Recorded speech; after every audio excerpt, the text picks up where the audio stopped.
बहुत पुरानी बात है, बगदाद के मशहूर बाजार में एक नान भाई की दुकान हुआ करती थी। ये नान भाई पूरा दिन जलते तंदूर में रोटियां और नान बनाकर भेजता और उससे उसे जो है पैसे मिलते, उनसे अपने घर वालों का पेट भरता। नान भाई बहुत ही नेक और रहमदिल इंसान था। जब भी कोई गरीब उससे नान का तकाजा करता तो वो मुफ्त में उसे नाम दे देता। नान भाई का ये रोजाना का मामूल था कि जो भी रोटियां और नान जल जाते और जितना भी उठा बच जाता वो उसे करीबी दरिया में डाल देता। जब भी वो मछलियों को खाना डालता उसे एक अजीब सी फरहत और खुशी महसूस होती। एक दिन एक ताजिर उसके पास आया और कुछ नान खरीदे। नान खरीदने के बाद ताजिर ने नान भाई से कहा, तुम भले आदमी लगते हो, इसलिए मैंने सोचा कि तुम्हारी मदद करनी चाहिए। तुम पूरा दिन नान लगाते हो और इतनी मेहनत के बावजूद तुम बेमुश्किल इतनी रकम कमा पाते हो कि सिर्फ गुजारा ही मुमकिन होता है। मुझे एक भले आदमी की तलाश है जिसे मैं काम पर रखना चाहता हूं। जिस शख्स को भी मैं काम पे रखूंगा उसे 40 दिन तक कोई काम नहीं करना पड़ेगा, मगर 40 दिन के बाद उससे मेरा सिर्फ 2 घंटे का काम है करना होगा। मैं ये काम तुम्हें सौंपना चाहता हूं, बताओ क्या तुम उस पर राजी हो? अगर तुम राजी हो जाओ तो मैं तुम्हें हर महीने 50 सोने के सिक्के दिया करूंगा। नान भाई को ताजिर की पेशकश बहुत माकूल लगी, क्योंकि नान भाई की हैसियत से वो पूरे महीने में सिर्फ 5 सोने के सिक्के ही कमाता था। चनांचा उसने ताजिर की तमाम शराइत मान ली और उसके साथ काम करने लगा। पहले 40 दिन ताजिर ने नान है बाई से कोई भी काम ना लिया। 19 दिन की रात को ताजिर बोला, दोस्त चलो, आज हमें काम सर अंजाम देना है, तुम तैयार होना। नान भाई बोला, जी मैं तैयार हूं, मगर करना क्या है? ताजिर बोला, इस तबल में मेरा एक घोड़ा बंधा है और उसके करीब एक बोरी पड़ी है। वो बोरी घोड़े पर लादू और मेरे पास ले। वो नान भाई फौरा इस बाल में गया और देखा कि वहां एक घोड़ा बंधा है और उसके करीब एक भारी भरकम बोरी पड़ी हुई है। नान भाई को तजस्सुस हुआ कि आखिर काम क्या हो सकता है। सोचते सोचते बोरी उसने घोड़े पर रखी और सीधा ताजिर के पास पहुंचा। ताजिर बोला, बहुत खूब मेरे दोस्त, अब हमें दरिया के करीब पहाड़ की एक चोटी के पास जाना है। नान भाई बोला, जैसा आपका हुक्म चनांचा। वो दोनों घर से चल पड़े। जब वो दरिया के करीब इस पहाड़ की चोटी के पास पहुंचे तो ताजिर बोला, यहां रुकुआ और इस बोरी को घोड़े से नीचे उतारो। नान भाई ने वैसा ही किया। ताजिर बोला, अब उस बोरी को खोलो, उसमें गाय की खाल होगी, तुम उस गाय के खाल को बाहर निकालो। यह सुनकर नान भाई कांप गया और दिल में सोचने लगा कि खुदा जाने रात के इस अंधेरे में कौन सा ऐसा काम है जो गाय की खाल से अंजाम दिया जाता है। डरते डरते नान भाई ने पूरी खोली और गाय की खाल ढूंढी को बाहर निकाला।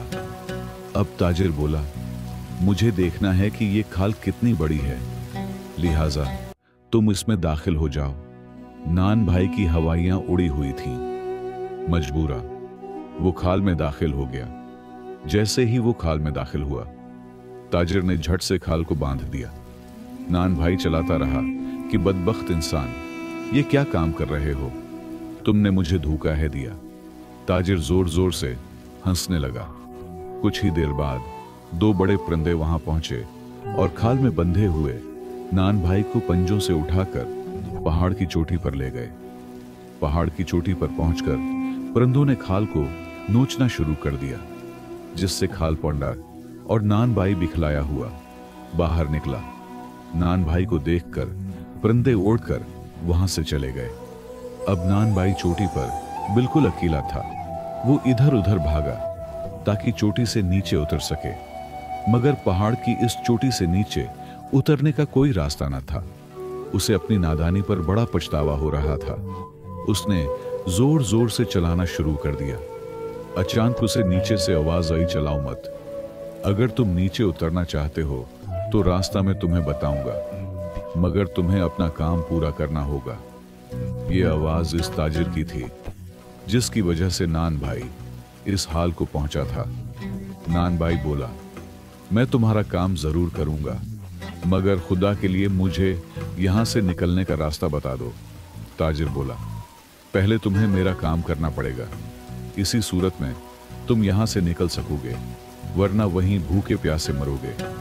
नान भाई बोला, मुझे बताओ क्या करना है। ताजिर बोला, अपने दाएं तरफ देखो, वहां एक गार है, उसमें जाओ और इस गार के अंदर मनु के हिसाब से हीरे और जवाहरात पड़े हुए हैं। तुम वो हीरे और जवाहरात नीचे मेरी तरफ फेंको। जब मेरी ये बोरी इन हीरो और जवाहरों से भर जाएगी तो मैं तुम्हें बहुत सा इनाम भी दूंगा और रास्ता भी बता दूंगा। ये सुनकर नान बाई इसी तरफ भागा जहां वो गार था। नान बाई गार्ड में दाखिल हुआ तो ये देखकर दंग रह गया।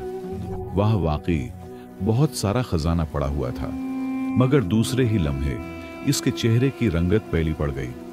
दूसरी तरफ इंसानी हड्डियां पड़ी हुई थी। इतने में नीचे से ताजिर की आवाज आई, जल्दी करो, खजाना नीचे फेंकू नाम भाई। मरता क्या ना करता मजबूरा। खजाना नीचे फेंकने लगा। ताकि ने जल्दी से अपना थैला खजाने से भर लिया। नान भाई बोला, भाई तुमने जो कहा मैंने कर दिया। अब खुदा के लिए मुझे नीचे उतरने का रास्ता बता दो। ताजिर मकाराना सी हंसी हंसा और बोला, तुम निहायत बेवकूफ और अहमक इंसान हो। इतनी ज्यादा इंसानी हड्डियां देखकर भी तुम्हें समझ नहीं आई कि उस पहाड़ की चोटी से नीचे उतरने का कोई रास्ता मौजूद नहीं। तुम्हारा भी वही हाल होगा जो इन लोगों का हुआ है। यह कहकर ताजिर वहां से चल पड़ा। नानबाई को अपनी बेवकूफी पर बहुत गुस्सा आ रहा था। उसे इस वक्त सिर्फ अपनी जान बचाने की पड़ी हुई थी। इतनी ज्यादा दौलत उसके सामने थी, मगर इन हीरों की चमक बिल्कुल बेमानी लग रही थी।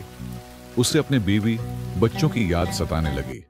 उसकी आंखों से आंसू जारी हो गई और वो ज़ारो कितार रोने लगा। खुदा से गड़गड़ा कर दुआ मांगने लगा कि वो घर वालों से सही सलामत मिल सके। उसने सोचा, अगर मैं यहां पड़ा पड़ा मर गया तो जरूर मेरा गोश्त गर्दों की खुराक बनेगा। दूसरी तरफ अगर मैं दरिया में छलांग लगा दूं तो मछलियों की खुराक बन जाऊंगा। काफी सोच विचार करने के बाद उसने फैसला किया कि बेहतर है कि मैं दरिया में कूद जाऊं। अगर जिंदा बच गया तो शायद अपने घर वालों से मिलना नसीब हो जाए। चुनांचे वो गार से निकला और इस तरफ भागा जिस तरफ वो दरिया बहता था। उसने नीचे देखा तो दरिया का पानी देखकर चुकरा गया। पहाड़ की चोटी बहुत ही ऊंची थी। दूसरी तरफ दरिया भी बहुत गहरा और तेजी से बह रहा था। उसने आंखें बंद की और खुदा का नाम लेकर दरिया में कूद गया। दरिया में कूदते ही मछलियां इसकी तरफ लपकी, मगर जल्दी ही उन्होंने अपने मोहसिन को पहचान लिया। यही तो वो खुदा तरस इंसान था जो उन्हें बुला नागा नान और उठा खुलाता था। चुनांचा मछलियों ने उसे बिल्कुल भी नहीं छुआ। नानबाई तैरते तैरते किनारे पर पहुंच गया। उसकी सांस फूली हुई थी, मगर उसे उस बात की खुशी थी कि उसकी जान बच गई। वो फौरा घर की तरफ रवाना हो गया।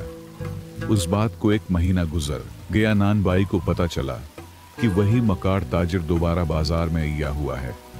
नानबाई समझ गया कि इस जालिम ताजिर को अब अपने अगले शिकार की तलाश है। ताजिर ने आवाज लगाई, मुझे एक भले आदमी की तलाश है जिसे मैं नौकरी पर रखना चाहता हूं। 40 दिन तक कोई काम वाम नहीं करना पड़ेगा और 31वें दिन सिर्फ 2 घंटे का काम करना होगा। जिससे भी मंजूर हो उसे मैं महीने के 50 सोने के सिक्के दूंगा। नानबाई के जहन में एक मंसूबा आया। चुनांचा उसने अपना 20 बदल लिया और सीधा इस मकार ताजिर के पास पहुंचा और बोला, जनाब मुझे अब की शराइत मंजूर है, अब मुझे काम पर रख लें। ताजिर नानबाई को बिल्कुल भी न पहचान सका। उसने फौरा से नानबाई को 50 सोने के सिक्के दिए और उसे साथ लेकर चल पड़ा। 40 दिन गुजर गए और 40वें दिन ताजिर बोला, इस तब्बल में मेरा घोड़ा बंधा है और उसके करीब एक बोरी पड़ी है। वो बोरी घोड़े पर ला दो और मेरे पास ले। वो नानबाई फौरा इस्तबल में गया और बोरी घोड़े पर रखी और सीधा ताजिर के पास पहुंचा। ताजिर बोला, बहुत खूब मेरे दोस्त, अब हमें दरिया के करीब पहाड़ की एक चोटी के पास है जाना है। नान भाई बोला। जैसा आपका हुक्म चुनांचा, वो दोनों घर से चल पड़े। जब वो दरिया के करीब इस पहाड़ की चोटी के पास पहुंचे तो ताजिर बोला, यहां रखो और इस बोरी को घोड़े से नीचे। अतारो नान भाई ने वैसा ही किया। ताजिर बोला, अब उस बोरी को खोलो, उसमें गाय की खाल होगी और उसे बाहर निकालो। नान भाई ने बोरी खोली और गाय की खाल को बाहर निकाला। ताजिर बोला, मुझे देखना है कि यह खाल कितनी बड़ी है, लिहाजा तुम इसमें दाखिल हो जाओ। इस बार नान भाई बोला, मालिक मुझे माफ करना, मुझे दरअसल पता है नहीं कि यह कैसे करना है। अगर आप एक बार खुद दाखिल होकर दिखा दें कि यह कैसे करना है तो यकीनन सीख जाऊंगा। ताजिर बोला, ठीक है। यह कहकर ताजिर खाल में दाखिल हुआ हो गया। जैसे ही ताजिर खाल में दाखिल हुआ तो नान भाई ने फौरा खाल को बांध दिया। थोड़ी देर बाद इसी तरह दो परिंदे हुए और खाल को ताजिर समेत अपने पंजों में उठा कर ले गए और पहाड़ की चोटी पर पहुंचा दिया। वहां पहुंचकर परिंदों ने खाल को नोचना शुरू किया और ताजिर बाहर निकल या ताजिर की हवाइयां उड़ी हुई थीं। वो गुस्से में चलाने लगा। इतने में नान भाई बोला, ए मकार इंसान, में वही नान पाई हूं जिसे तुमने कुछ उर्सा पहले उस पहाड़ की चोटी पर बेयार वो मददगार छोड़ दिया था, मगर खुदा की मदद से मैंने नीचे उतरने का रास्ता ढूंढ लिया और जिंदा सलामत वापस आ गया।